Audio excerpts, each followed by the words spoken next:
You are Locked On Clippers POSTCAST, part of Locked On Los Angeles on the Locked On Podcast Network. Your team every day.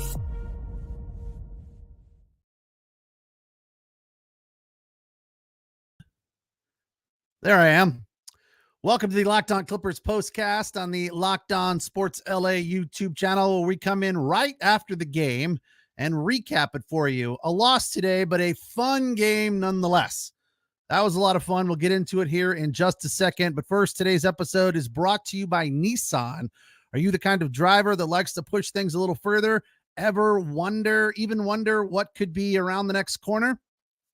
I had it right the first time. Ever wonder what adventure could be around the next corner? Take the Nissan Rogue, Nissan Pathfinder, or Nissan Armada and go find the next big adventure. Check them all out today at nissanusa.com. Again, I am Pete Fox, covering sports in LA for both ESPN Radio and NBC Sports Radio, dating back to 2007. So very familiar with what goes on in the LA sports landscape.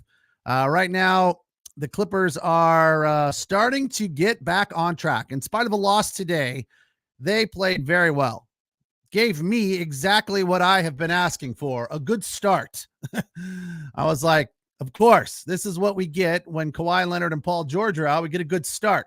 Now, I don't want to hear from anybody that this team is better without Kawhi Leonard and Paul George. When I worked at ESPN Radio in LA, there would be stretches of time where Kobe Bryant would be hurt for the Lakers, and we'd get phone calls left, right, and center all the time, day after day, not just one or two, but just all the time. We would get all these phone calls that people would proclaim that the Lakers were a better team without Kobe Bryant. I'm like, no, they aren't. That's just not possible. No, they aren't. So I don't believe that anyone is going to come away from this one saying that the Clippers are a better team without Kawhi Leonard and Paul George. But what they did today was a lot of fun and was character building and was good to see. I mean, there was so many positives in this loss, falling to the Bucks 124-117, who did have Giannis Antetokounmpo on the floor today. But one of the first positives I take away from this game is the Clippers did a very good job defending him. He has averaged 35.7 points in 7 appearances against the Clippers of late. Today he had 34, so just a little bit below his average, but they kept him in check, blocked some shots. There was a posterization, if you will. I'm not a huge fan of that term. I don't know why it's ever embarrassing to try to block a shot and it not work out. That's what you're there for. I always appreciate people that try to play defense when, a bigger guy is in front of you and you try to dunk on him. Kudos to you, right? So I obviously Giannis is going to try to stop Bones Highland when he's penetrating to the basket. It wasn't Bones, sorry. It was Brandon Boston. It was a fantastic play. Made it to the bucket list, which we'll get into here in the second segment. But is anybody looking at Giannis going, oh, you got posterized? No, they're not. I mean, that's Giannis's job. If anything, Brandon Boston gets kudos for taking it at Giannis. But on the other side of things, if let's say you're Bones Highland and you're trying to stop Giannis, right? Or Norman Powell, I think, had a couple of stops on him today. And you don't do it, and he gets to the basket and throws it down. Should you be embarrassed? I don't think so. I think you're playing your position. You're going for it. You're giving it all you got, I got no problem with anybody getting posterized by anybody, especially when they're bigger. It does make you stand up and go, oh, one of those things. But for the most part, I'm fine with those plays. I don't think the player on the defensive end should be embarrassed in the least. But the good start came from James Harden, who had 6, Norman Powell, who had 6, and Amir Coffey, who got the start today with 7 in the first quarter. And Zubats played fantastic today. I believe he had 4 or 6 in the first quarter, but more than anything, his defense on Giannis early in the game was very good. He was bodying him up, making it really hard for Giannis to back him down in the low post. So that was nice to see as well. The pace was up. PJ Tucker got his first basket in months, played with lots of energy. Brian Seaman gave PJ Tucker's play in the first half an AA++++. But when you look at the stat line, you can't see really any of it, right? It was just energy, disrupting, making passes tough, just giving it 100%. Clippers went on a 10-3 run to finish the first quarter, which was nice. And Bones Highland had a 3 in the final seconds. Clippers led at the end of one, 33-29. Zubac started the game, I believe, 5 for 5. All in all, he finished 9 of 11 in 26 minutes. He had 18 points, but he had a minus rating of -19. That doesn't make a ton of sense to me. But again, they did lose. I have to remind myself of that. I did say yesterday on the front end of this back-to-back where the Clippers absolutely got screwed schedule-wise. They had a 1 o'clock start yesterday and then a 12 o'clock start today, and then you throw in daylight savings time. So 22 hours from tip to tip. The league did them absolutely no favors. So it wasn't really all that surprising that Kawhi and Paul George were sitting. Many thought James Harden would sit as well, but reportedly Harden doesn't like to sit unless he is hurt. When he's healthy, he wants to play. He feels like it gets keeps his rhythm going, and if he doesn't play, he gets out of rhythm, which makes a ton of sense. That All-Star break was hard on him, and it's taken him a while to kind of get back into rhythm. And I think he's just now kind of starting to feel it again. So I understand that, and I applaud that, although 1 of 6 today from beyond the arc for James Harden. They were playing free and easy in the first half, which you like to see. And I think a lot of that had to do with the fact that guys like Amir Coffey got the start, Terrence Mann started, PJ Tucker started. So those guys were out there, maybe trying to show a little something to Ty Lue, prove that they deserve minutes. I know that that's definitely a PJ Tucker mindset, that he needs to get out there and prove that he deserves to be on the floor more. And he did hit his first 3. He was 3 of 9 on the day from the floor, 1 of 6 from beyond the arc. He hit his first 3 and then promptly missed the next 5. What's the number where you say, all right, maybe I should stop and pass? Is it 3? Is it 4? Or is it the shooter's going to shoot? I mean, they were all from the corner, which is his spot, apparently, where he's very, very comfortable.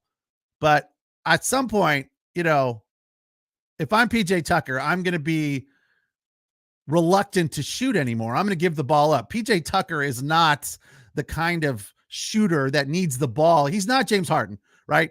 When James Harden is off, kind of like he was today a little bit, and he's shooting a lot of threes, you're like, fine, whatever. It's James Harden. He's going to find his stroke. Shooters need the ball to shoot, right? PJ Tucker is not that guy. So when you miss 3 in a row, even 4 in a row, I'll give you, stop shooting threes. He missed 5 today. Clippers lose 124, 5 in a row, mind you. 124-117, the final. We'll take our first break. When we come back, we'll get into the bucket list, and we'll just really enjoy some of the other bright spots in this loss here that the Clippers had to the Bucks. I felt really good about this. It was a fun game all in all, and we'll talk about some of those bright spots, the silver lining, if you will, right after this. All right, today's show brought to you by Nissan. Are you the kind of driver that likes to push things a little further? Ever wonder what adventures could be right around the next corner? Got it right that time.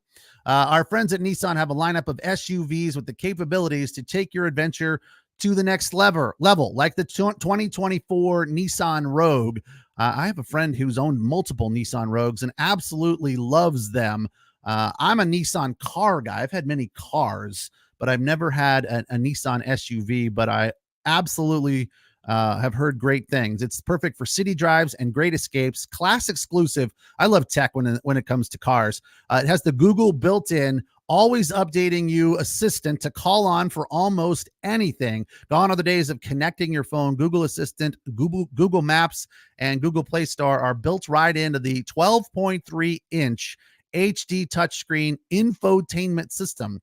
The 2024 Rogue is perfect for the mid-side crossover for your next adventure. Also in the lineup, include some bigger vehicles. If you need more room, more space for the family, check out the 2024 Nissan Jesus.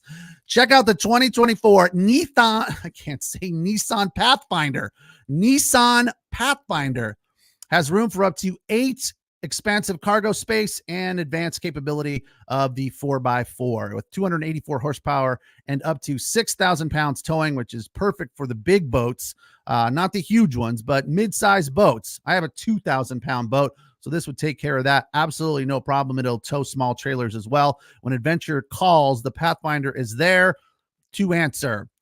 Take the Nissan Rogue on a test drive or the Nissan Pathfinder, or even check out the Nissan Armada. Go to nissanusa.com to shop for your next new Nissan.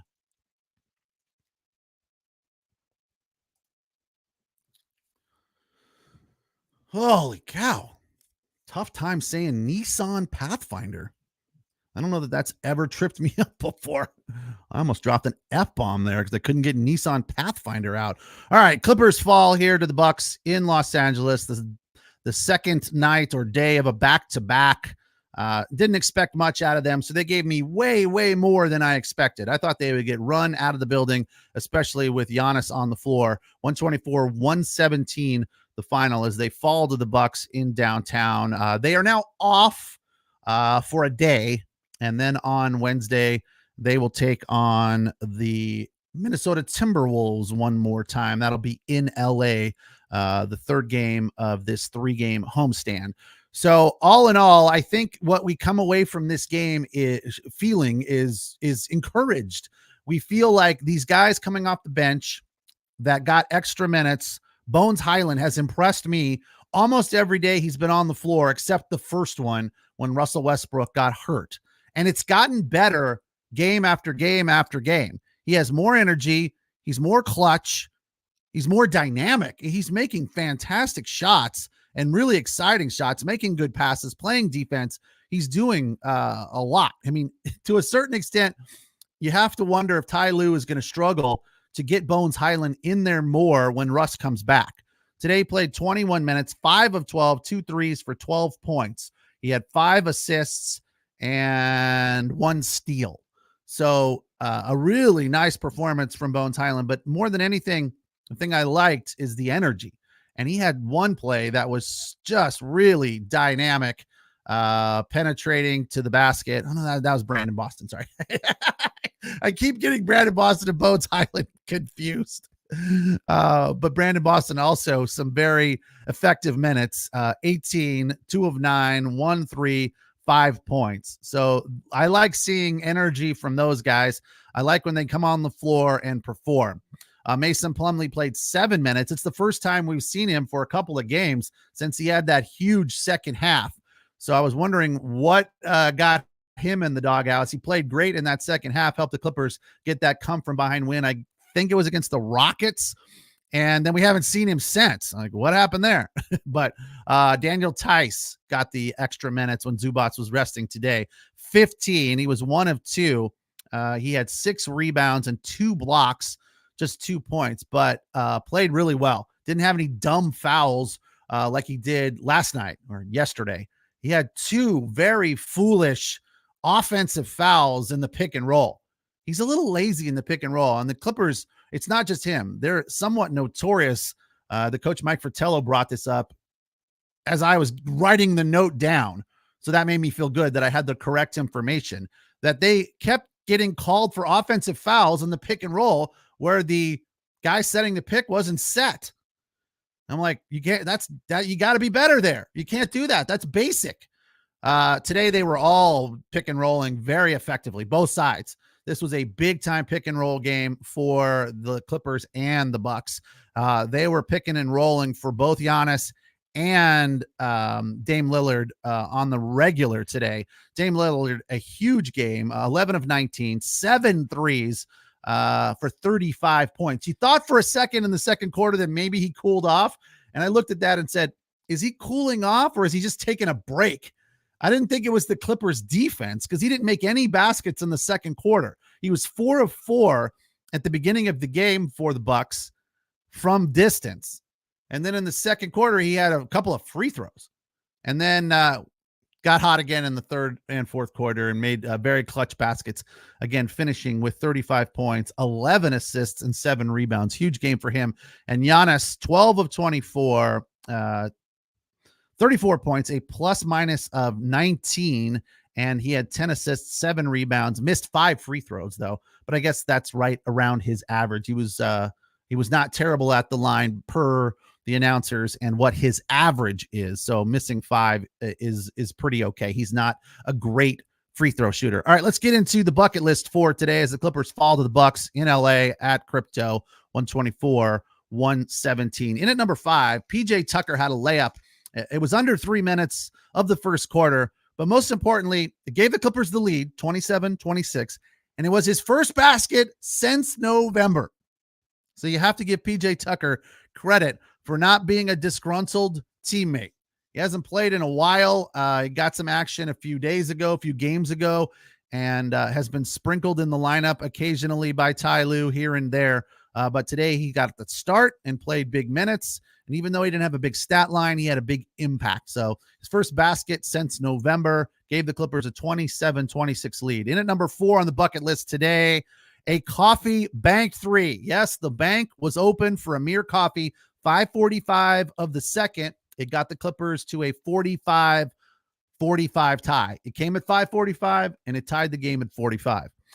For number 3, Terrence Mann, a 3 from the wing at the 7:06 mark of the third, 74-73. It was part of 5 points in a row for Terrence Mann. He had a little putback right before this 3. So a very clutch basket there to once again give the Clippers the lead. For number 2, the basket I've mentioned multiple times, crediting to the wrong guy, crediting it to Bones Highland. It was Brandon Boston who had the dunk where Giannis was defending him. He got around Giannis, so kind of a half posterization of Giannis, and then Portis swings over on D. Portis probably got more of the poster than Giannis did, but Boston threw it down hard. It was at the 41-second mark of the third. Of course, it got the bench up, and the fans were screaming. It was a huge bucket. It drew the Clippers to within 5, gave them some energy, and they would go on to tie the game and grab the lead.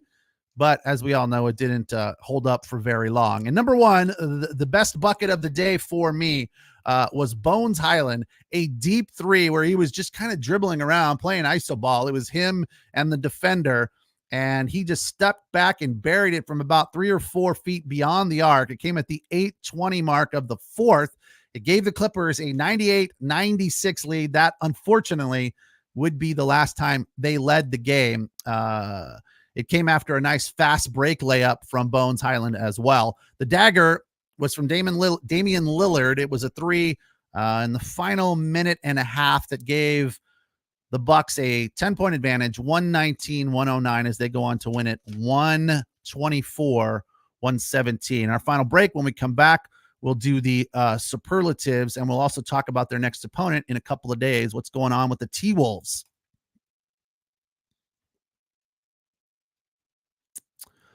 All right, show also brought to you today by our friends at LinkedIn. LinkedIn is a great place to both find work and employees.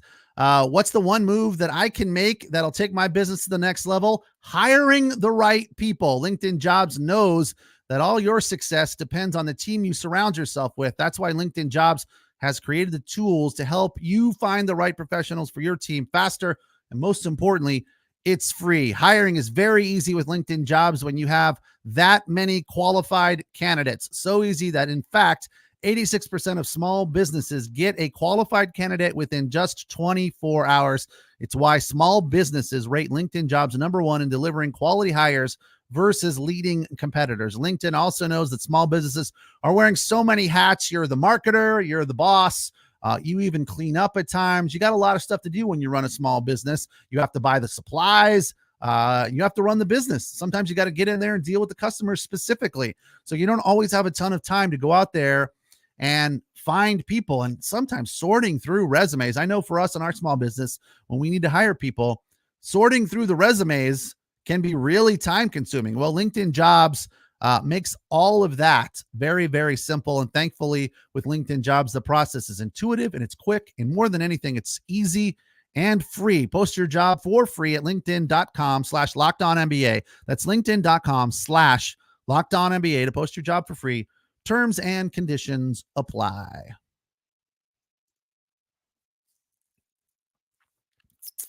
All right. Thank you for joining me here on the Clippers Postcast. We come in right after a Clippers game and we break it down for you today. Unfortunately, in a great game, a lot of fun, end to end, all day long, they come up short.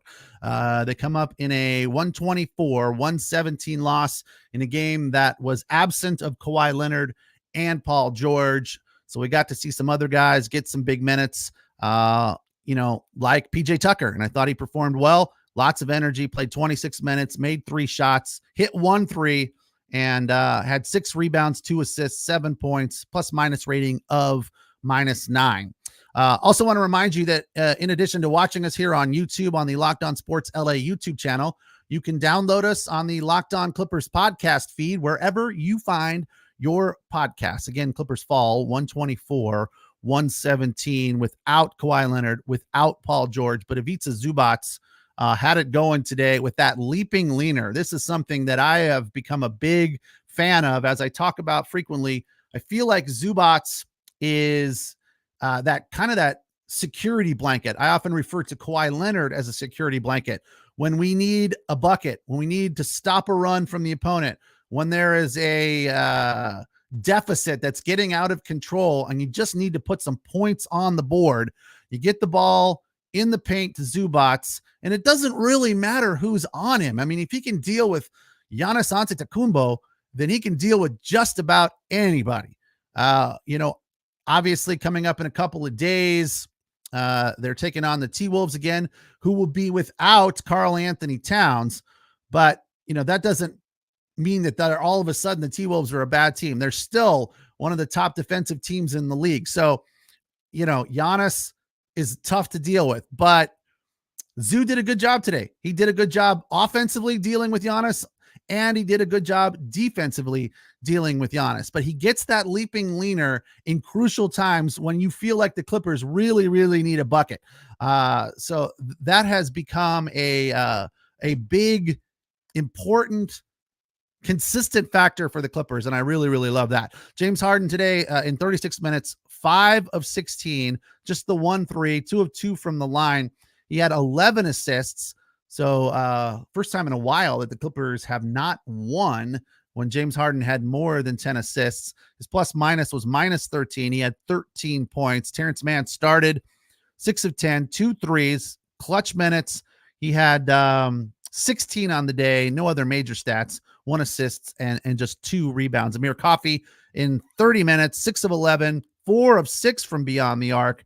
Clutch ones in the fourth quarter. He had 10 rebounds, 4 assists, and 1 steal and 1 blocked shot, 16 points. As I mentioned, Daniel Tice was very, very important defensively, dealing with Giannis. In 15 minutes, he had 1 basket, but 6 rebounds and 2 blocked shots. Elsewhere, Mason Plumlee played 7 minutes. He finished with 2 points. Bones Highland, I thought was great, running the break a couple of different times. He just gets that rebound and breaks out. He played 21 minutes, 5 of 12, scoring 12 points, 2 of 5 from beyond the arc. Brandon Boston, 18 minutes, 5 points. And Norman Powell, haven't talked a lot about him, but he did have another big performance off the bench, 3 of 14 from beyond the arc. That's not what you like to see from Norman Powell. Missed 11 threes. I didn't realize it was that bad because he always seems to hit them when you need him. 31 minutes, he was 9 of 21 for 26 points. So I remember when I worked with Michael Thompson at ESPN Radio, former Laker, he always wants to know not how many points you made or how many threes you made. He wants to know how many you made on how many shots. So that would be a perfect example of why you asked that question. Norman Powell played 31 minutes at 26 points. Sounds really good, right? But no, he missed 11 3-pointers. So maybe I have to change the superlatives. Maybe. I don't know. It's not the end of the world. Norman Powell's an absolute stud. Just from a thing or two about this game that I didn't love, something that has been an issue of late for them and continues to be one.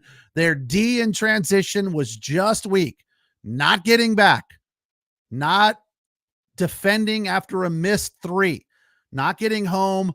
And ultimately, it's just a run out for Giannis or for Lillard or for Bobby Portis. They did do a pretty good job on Bobby Portis today. Started off hot, but they cooled him down. He slowed and finished with just 11. So that's a good sign. Last time we played them and had that big lead and blew it in the fourth quarter in Milwaukee when Giannis was sitting, Bobby Portis went off, and I was kind of complaining about that, saying something to the effect of, really, Bobby Portis? You guys can't stop Bobby Portis? But it kind of seemed like a similar situation was going to happen today, but they got it on track and slowed him down. But their transition D was just still lacking, right? So many opportunities that were just easy layups or wide open looks for the Bucks today because they didn't get back on defense. They'd miss a three or they'd miss a shot. It'd bounce off the rebound, the outlet pass, maybe one more pass and an easy layup. So I'm assuming that after this loss, Ty Lue and the coaching staff, Brian Shaw and the like, will be discussing that on a regular basis with them. They're not going to let go of that because that's going to be a big thing for them in the playoffs. There was another sequence that was pretty exciting. I wrote it down because I wanted to get into it a little bit. But speaking of Daniel Tice having an impact on this game, 2 block shots, as I said, one of them,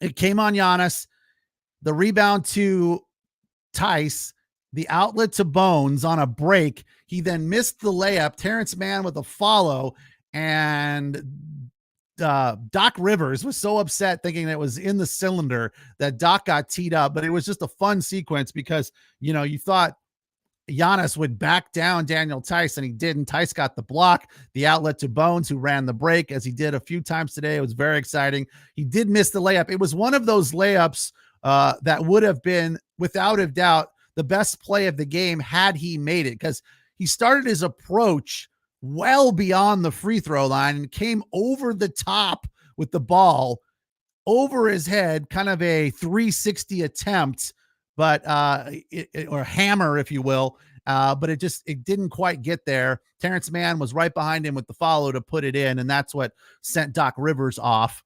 But they called the T on Doc, and all in all, it turned out to be a 3-point play for the Clippers. But it was just thrilling and exciting, and part of what made this game really, really fun. And it was end-to-end, back and forth all day long. The Clippers showing tons of energy. So even in a loss, I feel like they come away with a lot of positives from this game, and they will put it back on the tracks and get back to work on Wednesday as they take on the Minnesota Timberwolves in LA, who will be without Karl Anthony Towns. And of course, Clippers coming off that win against Minnesota at Target a couple of weeks ago. So I'm sure the Timberwolves will have something to prove. All right, we'll wrap up with today's superlatives. Our most efficient performance of the day for me was Ivica Zubac. Again, 9 of 11, and that's pretty much what he does. He had a big game yesterday, another one today. So hats off to him. 9 of 11 for 18 points, most efficient player on the floor. Best use of his minutes. So I look at this and I say, who did the most in the shortest period of time? Originally, I was going to go with Norman Powell, but then I saw that 3-point statistic. So sorry, Norm, you get honorable mention for best use of minutes. 26 points in 31 minutes. Today, the winner of that category is Bones Highland. 12 points in 21 minutes. He was 5 of 12, including 2 threes, but he also had 5 assists and 1 steal. So a fantastic performance for Bones Highland. And for best defensive performance of the day, probably not a surprise, but Daniel Tice, even though he only had 2 points, 2 block shots, I thought he did very, very well dealing with Giannis Antetokounmpo. And then honorable mention for best defense would be Zubats, also dealing with Giannis. In spite of the fact that Giannis put up 34, those two guys both handled him very well. You're not often surprised to see 45 and 50 from Giannis, but not today. And lastly, best dressed player of the game was Russell Westbrook, even though he wasn't playing. Did you see Russ on the sideline? Whew, he had it going today. I think he was wearing pink velvet with the big, huge bell ringers, had a cool cap on, fancy glasses. He's got to be the best dressed guy in the league, right? I mean, that's not new. That's old. Not only is a NBA Hall of Famer, he's in the NBA Fashion Hall of Fame as well. He pulls off some stuff. I remember interviewing him once when I worked at ESPN, and he was wearing like a unitard, and we were standing there waiting to talk to him, and it took him like 5 minutes to get it on. It was so complicated because he's just he's always trying to find interesting things to wear. All right, we'll talk again in a couple of days. Clippers fall to the Bucks 124-117 and are now 41-22, 22-9 at home. Bucks improved to 42-23, 17-16 on the road, and a game over 500 with Doc Rivers as their head coach. Thank you for watching me here on the Locked On Sports LA YouTube channel on the Clippers Postcast. We come on right after every Clippers game. You can also listen to us on the Locked On Clippers podcast feed. Have a good evening. We'll talk again in a couple of days as the Clippers take on the T-Wolves.